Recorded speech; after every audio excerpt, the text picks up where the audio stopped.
Président de la République, bienvenue à ce point de presse. Excellence, Monsieur le Président Évariste Ndayishimiye, bienvenue encore une fois en République démocratique du Congo, Karibu Sana. Alors si vous le permettez, Excellence, Monsieur le Président de la République, nous allons commencer par la lecture du communiqué conjoint et j'invite donc Monsieur le ministre des Affaires étrangères de la RDC, Monsieur Christophe Lutundula, pour le communiqué conjoint signé entre la République démocratique du Congo et la République du Burundi.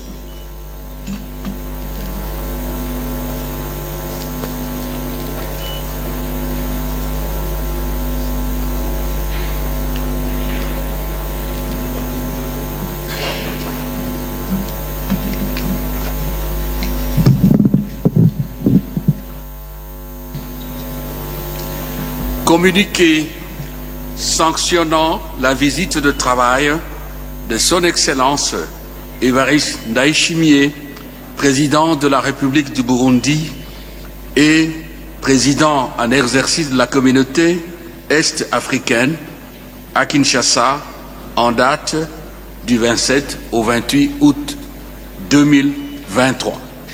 À l'invitation de son Excellence Félix Antoine Tshisekedi Tshilombo, président de la République démocratique du Congo, le président de la République du Burundi et président en exercice de la communauté est-africaine, champion de l'unité africaine pour l'agenda jeunesse, paix et sécurité, son Excellence Évariste Ndayishimiye a effectué une visite de travail en République démocratique du Congo du 27 au 28 août 2023. À son arrivée à l'aéroport international d'Ndjili, le président de la République du Burundi a été accueilli par son Excellence Jean-Michel Sama Lukonde Kenge, Premier ministre de la République démocratique du Congo, accompagné par d'autres officiels. Dans la matinée du 28 août 2023, les deux chefs d'État ont eu un entretien en tête-à-tête au Palais de la Nation. L'objectif de la visite était de renforcer davantage les liens d'amitié, de fraternité et de coopération dans le domaine varié d'intérêts communs tels que ceux de la défense, de la sécurité et du commerce. Lors de cette visite, la question de la coopération bilatérale pour le développement a retenu l'attention des deux leaders, notamment les projets intégrateurs comme le pont reliant la province de Cibitoke au Burundi et celle du Kivu, celle du Sud Kivu en RDC, la sécurisation de l'entreprise de construction de ce pont, ainsi que le chemin de fer reliant la Tanzanie, le Burundi et la RDC, sans oublier la route Bujumbura-Uvira-Bukavu. Dans le domaine commercial, en vue de faciliter les transactions entre les deux pays, les deux chefs d'État ont convenu de la nécessité de créer des agences bancaires burundaises et congolaises à Bukavu, Uvira, Bujumbura et Rumonge.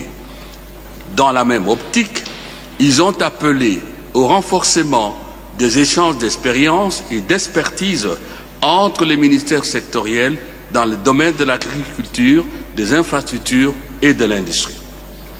Les entretiens entre les deux chefs d'État ont également porté sur l'évolution de la situation sécuritaire à l'est de la RDC à travers les processus de Nairobi et de Luanda. À ce sujet, les deux chefs d'État ont demandé à toutes les parties concernées de respecter et d'appliquer la feuille de route conjointe des processus de Nairobi, présidé par son Excellence Évariste Ndayishimiye, et de Luanda, piloté par son Excellence João Manuel Gonçalves Lourenço, signé le 23 novembre 2022 lors du sommet de Luanda, tel qu'enrichi et adopté par les sommets des chefs d'État et de gouvernement de l'Union africaine du 19 février 2023.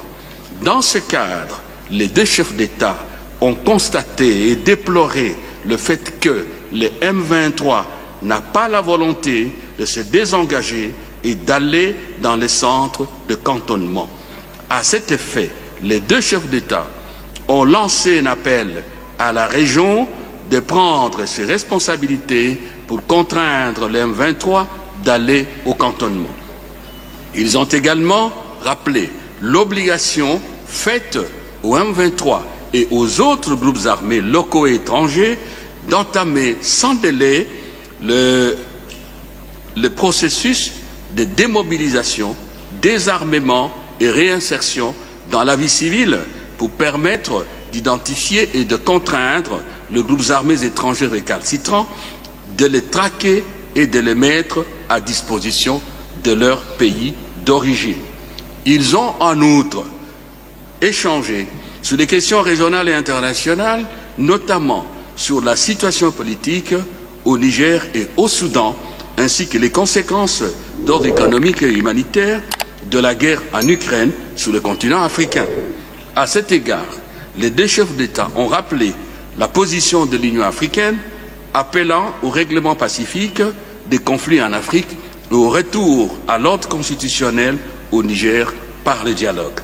Quant à l'Ukraine, les deux chefs d'État ont réitéré la position de l'Union africaine, invitant les parties concernées à résoudre cette crise par la voie pacifique. À l'issue de cette visite, un protocole d'accord en matière de défense et de sécurité a été signé entre les deux parties en présence de deux chefs d'État afin de renforcer la sécurité dans les deux pays. Les deux chefs d'État se sont réjouis de l'excellence de relations d'amitié, de fraternité et de coopération existant si heureusement entre la RDC et le Burundi, ainsi qu'entre leurs peuples respectifs. Le chef d'État du Burundi a exprimé ses profonds remerciements à son homologue congolais, son Excellence Félix Antoine Tshisekedi Tshilombo, président de la République démocratique du Congo, au gouvernement et au peuple congolais pour l'accueil exceptionnellement chaleureux et fraternel à son endroit et à sa délégation. Au terme de leurs échanges, son Excellence Évariste Ndayishimiye a invité son homologue, son Excellence Félix Antoine Tshisekedi Tshilombo, à effectuer une visite au Burundi à une date qui sera convenue par le canal diplomatique usuel. Faite à Kinshasa, le 28 août 2023, pour le gouvernement de la République démocratique du Congo, le vice-premier ministre des Affaires étrangères et de la francophonie, son Excellence Christophe Lutunula Pala, pour le gouvernement de la République du Burundi, le ministre des Affaires étrangères et de la coopération au développement, son Excellence, Monsieur l'ambassadeur Albert Chidiro. Je vous remercie. Merci, Monsieur le ministre. Alors, leurs Excellences, Monsieur le Président de la République, je vous invite à rejoindre les lutrins pour la conférence de presse.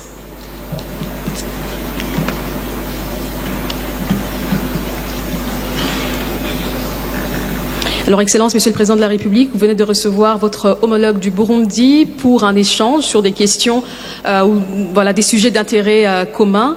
Est-ce que vous avez quelque chose à dire à ce sujet? Je sais que l'essentiel vient d'être lu ici dans le communiqué conjoint. Si vous souhaitez, on peut directement passer à la phase questions-réponses avec les journalistes. Et je préfère. Très bien. Le communiqué a été suffisamment complet. Très bien. Alors, nous allons commencer avec Monsieur Billy Yvan Lutumba de Radio Okapi. Ok, merci. Ma question première va s'adresser au président Évariste Ndayishimiye. Vous êtes en même temps président de l'EAC. En ce moment, je voulais un commentaire sur le processus de Nairobi. En ce moment, face à ce blocage quasi visible avec les éléments du M23 qui refusent le précantonnement à Rumangabo et puis à Kindu et même le désarmement, et soutenu aussi par quelques membres de l'EAC, notamment l'Ouganda, le Rwanda. Vous, en tant que président de l'EAC, ici nous avons suivi que vous avez exigé les éléments de M23 de se conformer à ce processus. Mais concrètement, vous, en tant que président de l'EAC, qu'est-ce que vous préconisez pour que ces éléments de M23 puissent se conformer au processus de Nairobi? Et ma deuxième question, c'est plutôt au président Félix Tshisekedi. Face à ce blocage. Je m'en tiens à votre récente déclaration depuis Beijing en Chine où vous parliez d'une collaboration entre les forces de l'EAC avec quelques éléments de M23, hormis les forces burundaises qui s'appliquaient un tout petit peu. Aujourd'hui, face à ce blocage, vous, en tant qu'autorité de la RDC, c'est quoi votre décision? Vous allez observer cela ou bien vous avez une décision particulière? Merci. Merci, chers journalistes. D'abord, je tiens encore une fois à réitérer mes remerciements envers mon frère, le président Félix, son gouvernement et au peuple congolais pour votre accueil très chaleureux et l'hospitalité qui nous a été réservée depuis notre arrivée dans votre très bon pays.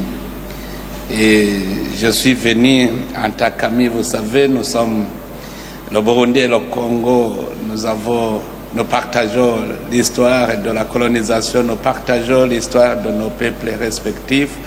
Nous sommes, je peux donner une image, nous sommes comme l'écorce et l'arbre. Donc, ce qui touche l'un touche l'autre, ce qui fait que nous avons des sentiments au peuple congolais quand ils sont dans les difficultés. Et la question que vous venez de poser, effectivement, c'est la question qui nous préoccupe tous, mais il faut monter à l'origine de l'intervention de la région pour aider le peuple de la République démocratique du Congo à recouvrer la paix. Et la région avait constaté d'abord qu'on ne peut pas être unis tant qu'il y a un membre de la famille qui souffre. Et vous savez, notre slogan, c'est « Un peuple, un destin ». Et la région alors a décidé de venir appuyer les efforts du gouvernement congolais que nous félicitons, parce que le gouvernement congolais fournit beaucoup d'efforts pour recouvrer cette paix, cette stabilité, et la région a voulu venir emboîter le pas et aider le gouvernement congolais à stabiliser le pays. Il est vrai que l'objectif des processus de Nairobi, c'était juste pour faire respecter le cessez-le-feu pour les groupes armés et internes à la République démocratique du Congo, mais aussi aider les communautés à se réconcilier. Mais à ce moment-là, le M23 n'était pas là. Le M23 a résurgi au moment où on est entré dans le processus. Nous nous réjouissons quand même que les groupes armés congolais ont accepté de déposer les armes. Et dans le sud de Kivu, c'est calme et nous voyons qu'ils sont prêts pour le processus DDR. Mais le M23, quand il a ressuscité, ça nous a donné des fils à retordre parce que effectivement ce n'était pas prévu. Mais comme le principe c'est faire taire les armes en République démocratique du Congo, la région aussi doit s'y mettre. Mais aussi l'Union africaine a aussi emboîté le pas en donnant la mission au président angolais dans le processus de Luanda. Le processus de Luanda consistait effectivement à faire arrêter les hostilités par le M23, mais aussi à atténuer les tensions qui sont nées de cette attaque du M23 et des tensions qui sont nées entre la République démocratique du Congo et le Rwanda. Donc aujourd'hui, nous voyons que les autres groupes armés congolais ont accepté de déposer les armes, mais le M23 toujours est récalcitrant. C'est pour cela que nous demandons que nous tous, nous devons nous coaliser pour le contraindre à se désengager, à respecter le cessez-le-feu, à se désengager et pour aller dans le centre de cantonnement afin d'entamer le processus de DDR. Donc la région, notre position est que la RDC doit recouvrer la paix. Et maintenant, nous préparons un sommet d'évaluation de la mise en œuvre des recommandations du sommet de la fois passée qui s'est tenu à Bujumbura et à Congolais de ces efforts. Il fournit beaucoup d'efforts et nous le demandons de continuer pour effectivement contraindre lui aussi, les M23, à se désengager. Nous sommes venus pour appuyer le gouvernement, alors le gouvernement doit prendre le devant parce que nous avons un objectif commun, le processus doit continuer et personne ne peut l'arrêter. C'est pour cela que le sommet, j'espère bien le sommet, va décider ce qu'il faut faire pour pousser le M23 à se désengager et aller dans le centre de cantonnement afin d'entamer ce processus de démobilisation et insertion. Merci. Merci. Oui. Monsieur le Président, oui, il y a une question qui vous était adressée. Bien sûr. À mon tour, permettez-moi d'abord de souhaiter la bienvenue, la chaleureuse bienvenue au président Évariste Ndayishimiye et à toute sa délégation. C'est toujours un bonheur de le recevoir sur la terre de nos ancêtres et surtout que cette fois-ci, il vient avec plusieurs casquettes dont les principales sont la présidence en exercice qu'il a pour le moment de notre communauté est-africaine et puis celle du mécanisme de suivi de l'accord d'Addis Abeba. Ça veut dire qu'il est vraiment et pleinement investi des pouvoirs de mener ce qu'il est en train de mener comme démarche. Encore une fois, chers frères, merci beaucoup pour tous les sacrifices, tous les efforts que vous ne cessez de consentir à nous accompagner sur cette voie de la paix. Il est vrai, chers journalistes, que j'avais dit en son temps où j'avais manifesté un certain agacement vis-à-vis du comportement des forces de l'Afrique de l'Est, le contingent de paix qui est pour le moment sur notre sol. Mais depuis lors, beaucoup d'eau a coulé sous les ponts. Il y a eu beaucoup de réunions et la dernière en date d'ailleurs fut celle à laquelle notre vice-premier ministre, ministre de la Défense, M. Jean-Pierre Bemba, à laquelle il a participé et qui a été beaucoup plus corsé dans la définition ou le respect plutôt des termes des accords obtenus via le processus de Nairobi qui est enrichi par la feuille de route de Luanda. Et donc, nous sommes dans un stade d'observation parce qu'il y a eu des décisions qui ont été prises et je dis que le discours était corsé. Ces décisions sont d'application immédiate.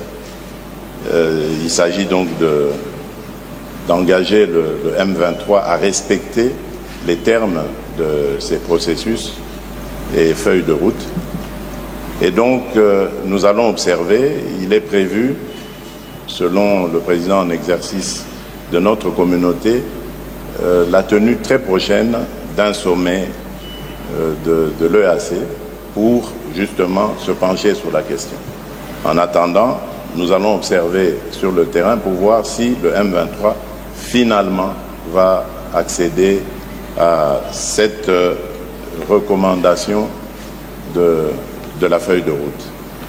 Dans le cas contraire, nous en tirerons les conséquences lors du prochain sommet et du prochain sommet de l'EAC et donc nous vous dirons ce qui aura été décidé. Évidemment, notre exigence reste la même.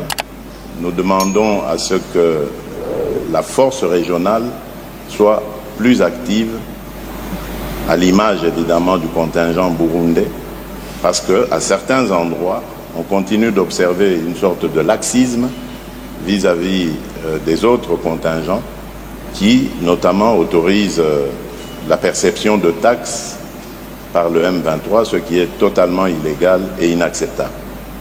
Et cela ne va pas continuellement s'éterniser comme ça sans que nous puissions réagir. Donc nous en sommes là pour le moment et qui vivra verra, nous verrons bien ce qu'il adviendra. Très bientôt. Merci, Monsieur le Président. Nous allons prendre une question de Monsieur Chris Omcharinga. Il est de Features Story News. Il va poser sa question en Swahili. Il ne parle que Swahili et anglais. Ok. Excellence Ndayishimiye, je voudrais poser ma question en Swahili, mais donne-moi votre réponse en français, s'il vous plaît. Miaka miwili iliyopita Burundi na Kongo ilisaini mikataba ya kujenga mabarabara na reli sehemu za Kivu ya Kusini ili kuwezesha wananchi wa nchi zote mbili waishi maisha nzuri na wawe wanaweza kusafiri. Lakini mpaka sasa hatujaona maendeleo. Ningependa utuambie mipango gani ambayo mko nayo kutekeleza mikataba hiyo. Asante. Merci beaucoup. Alors, pour ceux qui ne parlent pas swahili, je vais juste traduire, Monsieur le Président, si vous le permettez. Donc, il revient sur les premiers accords, je pense les MOU, lors de votre première visite ici en RDC, sur notamment les projets ferroviaires entre le Burundi et le Congo en passant par Kindu, dans le Maniema. Merci. Je crois qu'effectivement, vous êtes impatient parce que c'est un projet qui va beaucoup aider les Congolais, les Burundais, mais aussi les Tanzaniens pour des échanges commerciaux. Je vous dis que le dossier est en avance. C'est en avance parce que pour ce qui est d'abord de Dar es Salaam, je pense qu'ils ont déjà dépassé Dodoma en construisant, mais aussi bientôt on va ouvrir des enveloppes pour le début de construction du tronçon au Vinza, Musongati, Gitega, et pour Gitega, Bujumbura, Uvira, Kindu. Et là aussi, nous sommes dans le processus des études de faisabilité. Et bientôt, je pense que maintenant, les sociétés qui vont le faire sont désignées. Les financements sont déjà disponibles. Donc, je pense que dans un proche avenir, vous allez voir les études terminées et commencer alors la construction. Donc, pour vous tranquilliser, le dossier est toujours bien suivi, et que ce soit du côté tanzanien, du côté burundais, du côté RDC. Nous prions Dieu pour que ça se passe vite parce que je sais que vous êtes effectivement impatient de ce projet qui va être très utile pour toute la région, surtout que quand il n'y a pas d'activité économique dans un pays, toujours il y a l'impasse. C'est là aussi l'origine de l'insécurité parce qu'on ne s'occupe pas des activités économiques. Donc nous allons tout faire pour réussir le plus rapidement possible ce projet.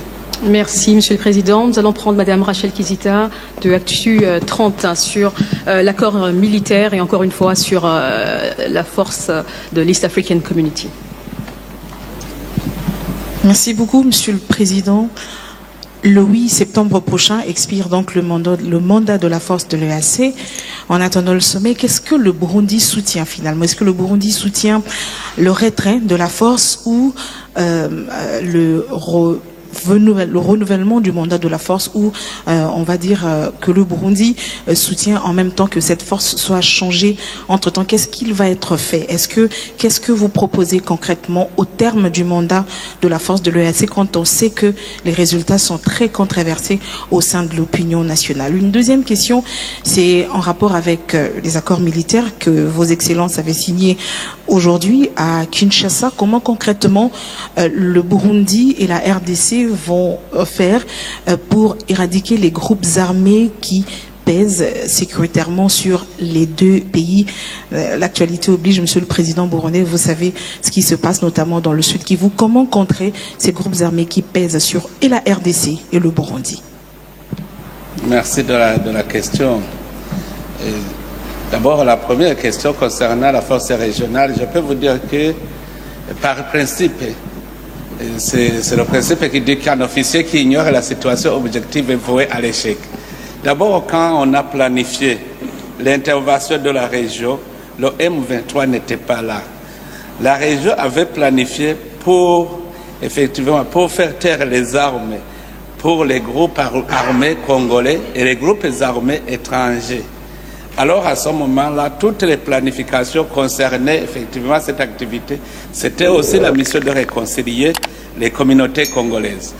Alors, pendant qu'on exécute cette mission, il a résurgi un autre mouvement qui n'existait pas à ce moment-là. Alors, c'est-à-dire les officiers militaires doivent retourner et replanifier parce qu'à ce moment-là, le Nord Kivu était calme. Alors, à ce moment-là, on s'est adapté. On s'est adapté pour convaincre le M23 de cesser les hostilités. Mais apparemment, même s'il y a un semblant cessation des hostilités, ce n'est pas réel parce que le M23 continue à percevoir des taxes. Tout cela montre qu'il y a encore des tensions. Mais comme notre mission, c'était faire taire les armes dans la République démocratique du Congo, nous devons nous y mettre. Donc, aujourd'hui, si la région n'est pas très active, c'est parce que nous devons repenser comment faire la gestion de ce mouvement qui est né après cette déclaration. Je pense qu'il y a des hésitations sur ce sens, mais pour le contingent burundais, nous sommes déterminés dans nos secteurs parce que, vous savez, le Burundi a une expérience sur cette question de maintien de la paix, de la pacification. Nous combinons la réconciliation et aussi la cessation des hostilités. Donc, nos officiers essaient aussi de convaincre. Et quand nous sommes arrivés au Sud Kivu, il y avait quand même des groupes armés qui étaient, je dirais, qui étaient comme récalcitrants, mais nous les avons convaincus. Vous vous souvenez du groupe Gumino et Twigwaneho, on les a convaincus à cesser les hostilités et voilà que maintenant c'est calme. Dans le Nord Kivu, là où le contingent burundais occupe, c'est toujours dans ce sens de conviction. Il n'y a pas eu d'affrontement réel entre les groupes armés congolais et les groupes armés et l'armée burundaise.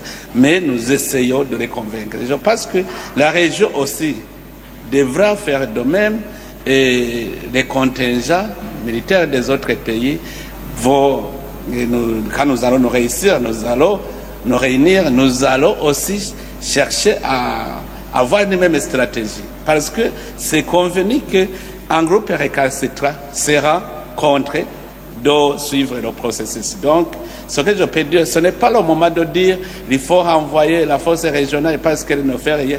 Mais souvenez-vous aussi qu'au départ, ce n'était pas planifié de confronter le M23. Donc, et quand nous allons nous réunir, c'est là où nous allons décider et celui qui va refuser effectivement, ce serait montré non favorable. Mais aujourd'hui, on ne peut pas le dire. Je pense que dans le sommet, la réponse sera toujours là. Et la deuxième question, c'était quoi? C'était, je pense, vous avez déjà répondu en partie. C'était sur les groupes armés, les forces négatives du Burundi, notamment dans la partie est de la RDC. C'est la mission de la région. En fait, dans notre mission, c'était d'abord assurer le cessez-le-feu pour les groupes armés congolaises et ceux qui n'acceptent pas seront contrés. Mais aussi, la mission est de contraindre les groupes armés étrangers à cesser, à déposer les armes et rejoindre leurs pays respectifs. Donc, aujourd'hui que les groupes armés congolais ne sont pas encore cantonnés, il est difficile de distinguer. Mais ce n'est pas seulement la mission du gouvernement congolais de combattre les groupes armés étrangers, mais c'est la responsabilité aussi de la région. Nous sommes ensemble pour combattre tous les groupes armés étrangers. Et maintenant, la difficulté est que, comme le processus de cantonnement n'est pas encore là, il est très difficile de distinguer, mais c'est la mission qui suit d'ailleurs que nous devons aussi fournir beaucoup d'efforts. D'ailleurs, je ne comprends pas souvent comment on accuse le gouvernement congolais qu'il ne fait rien pour traquer ces groupes armés étrangers. C'est notre mission tous. Ce n'est pas la République démocratique du Congo. C'est nous-mêmes, nous sommes concernés, l'Ouganda, Sud-Soudan, le Kenya, nous sommes tous concernés à combattre ces groupes. Donc il n'y a plus de raison de dire je l'entends souvent de la déclaration du Rwanda qui dit que la RDC ne combattent pas les groupes armés étrangers rwandais, mais c'est la responsabilité de nous tous. Nous devons aider à ce que ces groupes soient anéantis totalement pour donner la paix, la chance de la paix dans toute la région. Merci, Monsieur le Président. Ce n'est pas fini. On continue avec Monsieur Yassem de la chaîne 10e rue TV. Merci, Monsieur le Président de la République. Je suis Yassem Avungara, 10e rue Télévision Kinshasa. Ma question s'adresse au Président de la République démocratique du Congo. Monsieur le Président, chef de l'État, nous savons tous, au début de votre mandat, vous vous êtes battu pour terminer cette guerre à l'est de la République démocratique du Congo. Vous avez signé beaucoup d'accords. Il y a eu beaucoup de rencontres bilatérales également. On parle de le processus de paix de Nairobi. Et pas plus tard que le samedi, vous avez échangé avec Bintou Keïta, envoyé spécial du secrétaire général des Nations Unies. Et Bintou Keïta déclare après vos échanges, il déclare que vos échanges ont porté sur le déploiement de la mission de la SADC. Monsieur le Président, après beaucoup de rencontres, beaucoup d'échanges pour la solution qui doit être trouvée pour la République démocratique du Congo, quand est-ce que la situation sécuritaire dans l'Est de la République démocratique du Congo va finalement terminer, va finalement trouver solution? Ça, c'est la première question. Deuxième question, rapidement. Et quelles sont les stratégies en interne que la République démocratique du Congo peut mettre justement pour trouver solution à ces problèmes? Ça, c'est les deux premières questions du chef de l'État Félix. Et dernière. Je vais vous faire 3 questions parce qu'il y a encore 2 questions. Une dernière pour le président Ndayishimiye, rapidement. Monsieur le président Ndayishimiye, vous avez dit, vous allez tout faire pour assurer la paix et la sécurité en République démocratique du Congo tout à l'heure. Alors ma question, c'est, vous êtes président en exercice de l'EAC, également président du Burundi. Si aujourd'hui la République démocratique du Congo prenait l'option de la guerre, l'EAC sera satisfait? Bien, merci. Bon, quand est-ce que tout cela prendra fin, Dieu seul sait, à vrai dire. Parce que ça fait quand même 30 ans que ça dure, il ne faut pas l'oublier. Vous l'avez rappelé, et merci de l'avoir fait. Depuis mon accession à la tête de ce pays, je n'ai ménagé aucun effort pour ramener la paix dans l'Est de la République démocratique du Congo, parce que je ne peux pas supporter une telle situation en tant que chef de l'État, en tant que président de tous les Congolais. Et donc, mes efforts sont toujours là, en train d'être fournis. Je ne lésinerai sur aucun de ces efforts pour ramener cette paix. Ma détermination est d'autant plus grande que je suis convaincu que nous ne sommes plus qu'à quelques encablures de cette paix. Mais évidemment, comme je l'ai dit, l'avenir appartient à Dieu, c'est au moment où il aura décidé que ça arrivera. Alors, pour ce qui nous concerne, vous avez parlé de stratégie.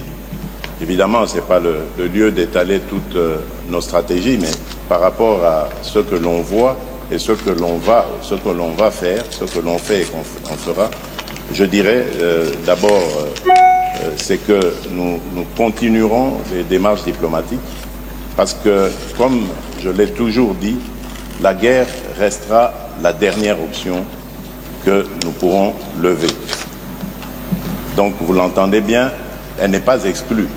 Mais cela ne dépendra pas que de nous, ça dépendra évidemment des ennemis du Congo qui sont appelés pour le moment à la raison à travers le processus de Nairobi et la feuille de route de Luanda. Ce sont là des occasions claires de tendre la main à la paix, qui feront que si ces occasions ne sont pas saisies, cette main n'est pas saisie, ça nous obligera aussi à adapter les choses en fonction de la situation. Vous le savez, cette année est une année très importante pour nous par rapport au processus électoral, mais il y a aussi, et c'est pour moi la chose la plus importante, c'est le sort des déplacés de guerre qui, ce n'est un secret pour personne aujourd'hui, vivent dans des situations inacceptables, infrahumaines. Et quand on est responsable d'un État, d'une population, on ne peut pas indéfiniment rester sans réaction devant ce genre, cet état de ses compatriotes. Et donc pour nous, en plus de l'importance que revêt cette situation, il y a urgence aussi. Nous devons, coûte que coûte, ramener nos compatriotes dans les localités qu'ils ont été contraints de fuir à cause de la violence leur imposée par le M23, et cela le plus rapidement possible. Parce que plus les jours passent, plus leur situation devient infernale. Voilà pourquoi je tenais à vous dire que notre stratégie, elle est déployée pour le moment. Nous sommes sur le front diplomatique. Je crois que pour certains observateurs, en tout cas, on pourra voir qu'il y a quand même des fruits, il n'y a pas de déception totale. La communauté internationale bouge. Les sanctions ont commencé à tomber, même si ce ne sont pas celles que nous voulions, même si les personnes visées n'étaient pas celles auxquelles nous pensions. Mais il y a du mouvement sur le front diplomatique, donc il n'est pas pour le moment question d'engager un autre front que celui-là. Entre-temps, nous préparons nos forces de défense et de sécurité, nous affinons nos stratégies militaires et autres pour pouvoir parer au plus grave, au plus urgent, le cas échéant. Voilà, j'espère avoir été complet dans ma réponse. Monsieur le Président, une question, je pense, qui vous est adressée sur l'option militaire. Si elle était soulevée par la RDC, quelle serait la réaction de l'EAC? D'abord, je voudrais vous prodiguer un conseil, vous, les citoyens congolais. Ne pensez pas que c'est de l'extérieur que viendra la paix au Congo. Ce ne sont pas les gens de l'extérieur qui vont vous ramener la paix, c'est vous-même. Montrez d'abord vous-même l'esprit patriotique pour défendre votre patrie, pour œuvrer ensemble avec le gouvernement. D'abord, le gouvernement, la mission du gouvernement. La première mission, c'est la mission de protéger les citoyens. C'est la mission de poursuivre les criminels et les juger. C'est le gouvernement. C'est pour cela que la région a envoyé une force régionale pour appuyer les efforts du gouvernement. C'est vous-même. C'est pour appuyer le peuple congolais à retrouver la paix. Ce n'est pas la région qui va devant. La région vous accompagne. Vous allez devant. Et la région n'a jamais été contre les décisions du gouvernement de protéger les citoyens et de poursuivre les criminels et les juger. Alors, ceci pour vous dire que la région, ce que nous voulons, c'est la paix. Et si les groupes armés refusent la voie pacifique de résoudre le conflit congolais, s'il y a des gens qui veulent toujours verser le sang des innocents, des citoyens, le gouvernement a cette obligation et personne ne peut l'empêcher parce que c'est une obligation internationale de l'État de protéger, poursuivre les criminels et les juger. La région alors est venue pour effectivement aider le gouvernement à assurer cette mission.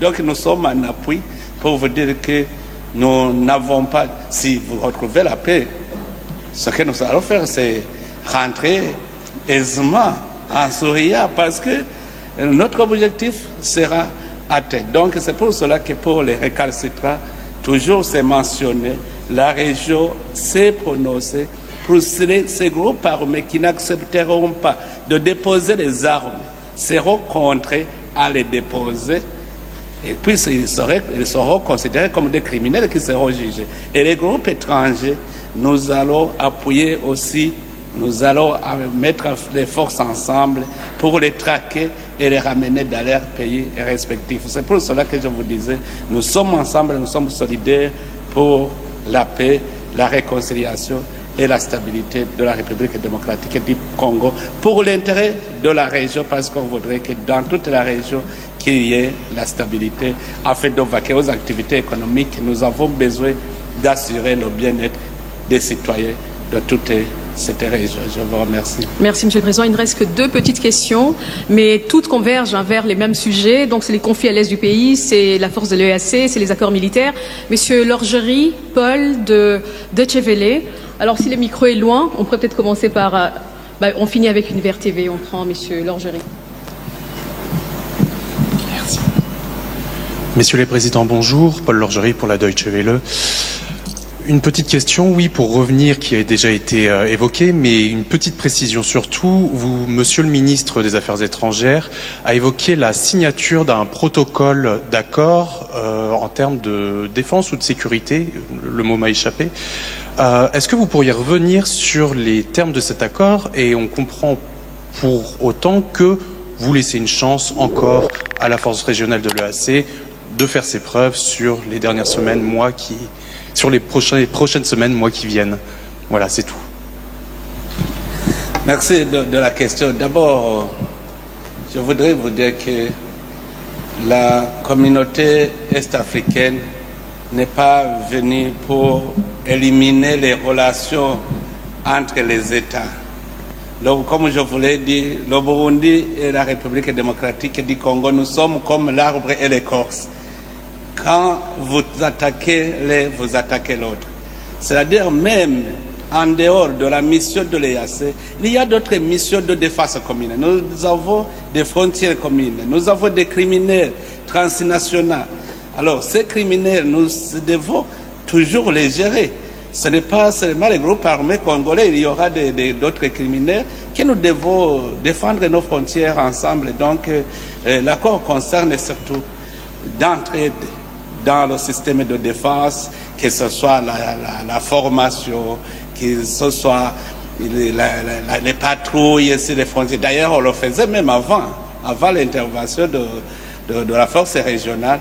Donc, nous voulons toujours actualiser ce que nous faisons ensemble. Donc, les gens peuvent penser que c'est une façon de s'interférer dans la mission de la communauté africaine. Les pays ont toujours leurs missions qui exécutent ensemble dans le cadre de coopération bilatérale. Sinon, la force régionale, le Burundi va continuer à participer dans la force régionale comme il le fait, mais la force régionale pourra un jour rejoindre ces pays respectifs, mais le Burundi partage les frontières avec la RDC, nous partageons une histoire commune, donc nous avons des intérêts communs à défendre. Donc que la communauté internationale ou la communauté régionale ne s'inquiète pas, ça ne vient pas pour se substituer à la force régionale. Merci. Merci. On prend la dernière question avec M. Jacques Kini, Univers TV. Bonjour, leurs excellences, Jacques Kini, Univers Télévision. Ma première question s'adresse au président Ndayishimiye. Excellence, vous portez aujourd'hui le statut d'allié stratégique de la RDC et du président Félix-Antoine Tshisekedi dans la région. Vous êtes président en exercice de la communauté est-africaine. Vous venez d'évoquer ici les contraintes à imposer au M23 en cas de résistance. Doit-on s'attendre à des mesures offensives? Ma deuxième question s'adresse au président Félix-Antoine Tshisekedi. Bonjour, Excellence. La RDC se prépare aux élections prévues au mois de décembre. Et vous le savez, Excellence, la CENI n'a pas pu organiser les opérations d'enrôlement dans les régions qui sont actuellement occupées. Excellence, comment résoudre ce problème?